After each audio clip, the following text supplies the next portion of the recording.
नमस्कार दोस्तों, आप देख रहे हैं between the line by Sunil. जैसा कि आप जानते हैं कि हम रोजाना एक विश्लेषणात्मक खबर लेकर आपके सम्मुख हाजिर होते हैं। आज का टॉपिक है हंता वायरस। जी हां, चूहों से फैलने वाला जानलेवा खतरा आपके आसपास मंडरा रहा है। एक अदृश्य दुश्मन की वापसी। दुनिया अभी एक महामारी के जख्मों से उबरी ही थी कि एक और वायरस की चर्चा ने लोगों को डरा दिया है, जिसका नाम है हंता वायरस। हालांकि यह कोई नया वायरस नहीं है, लेकिन इसकी मृत्यु दर और इसके फैलने का तरीका इसे बेहद ही खतरनाक बना देता है। अब सवाल यह है कि क्या यह कोरोना की तरह हवा से फैलता है? क्या यह चूहों के जरिए आपके घर तक पहुंच सकता है? तो आज हम हंता वायरस के विज्ञान, इसके इतिहास और इससे बचने के तरीकों पर बात करेंगे। बने रहिए हमारे साथ, क्योंकि अधूरी जानकारी हमेशा ही जानलेवा होती है। तो हम पहले जानते हैं कि हंता वायरस क्या है और यह कहां से आया। हंता वायरस का नाम दक्षिण कोरिया की हंतान नदी के नाम पर रखा गया, जहां 1950 के दशक में पहली बार इसके लक्षण देखने को मिले थे। इतिहास के अनुसार कोरियाई युद्ध के दौरान सैकड़ों सैनिक एक रहस्यमयी बुखार की चपेट में आए थे। बाद में पता चला कि यह चूहों से फैलने वाला वायरस था। यह मुख्य रूप से रोडेंट्स यानी चूहों और गिलहरियों की कुछ खास प्रजातियों में पाया जाता है। सवाल है कि क्या यह नया है? तो जवाब है नहीं, क्योंकि यह दशकों से मौजूद है, लेकिन समय समय पर इसके क्लस्टर मामले जैसे चीन या अमेरिका में दुनिया का ध्यान हमेशा से खींचते रहे हैं। अब दूसरा है कि इसका संक्रमण का तरीका क्या है, यह कैसे फैलता है। सबसे बड़ा सवाल यह भी है कि क्या यह एक इंसान से दूसरे इंसान में फैलता है? तो जवाब है आमतौर पर नहीं। बता दें कि हंता वायरस संक्रमित चूहों के मल, मूत्र या लार्वा के संपर्क में आने से फैलता है। जब चूहों का मल मूत्र सूख जाता है और हवा में मिल जाता है, तो उस हवा में सांस लेने से यह वायरस फेफड़ों तक पहुंच जाता है। इसे एरोसोलिजाइजेशन भी कहते हैं। या फिर इसे कोई संक्रमित चूहा आपको काट ले तो भी संक्रमण का खतरा रहता है। आपको बता दें कि यह कोरोना की तरह छूने या छींकने से एक इंसान से दूसरे इंसान में नहीं फैलता।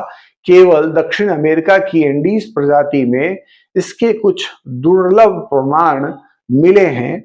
अब इसका है कि लक्षण क्या है। हंता वायरस शरीर पर दो तरह से हमला करता है। पहला है एचपीएस यानी हंता वायरस पल्मोनरी सिंड्रोम। यह फेफड़ों को प्रभावित करता है। इसके शुरुआती लक्षण फ्लू जैसे होते हैं, यानी बुखार, सिर दर्द और मांसपेशियों में अकड़न। लेकिन 4 से 10 दिनों के बाद फेफड़ों में पानी भर जाता है और सांस लेना असंभव हो जाता है।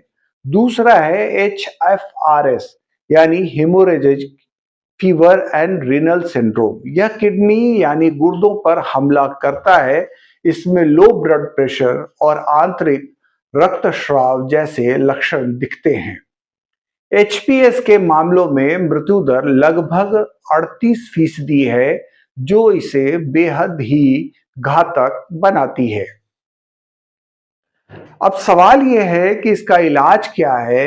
मेडिकल साइंस के सामने चुनौतियां क्या है। अभी तक हंता वायरस के लिए कोई विशिष्ट टीका या इलाज उपलब्ध नहीं है।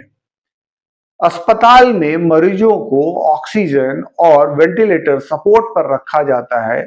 जितनी जल्दी इलाज शुरू होगा, बचने की संभावना उतनी ही ज्यादा होगी।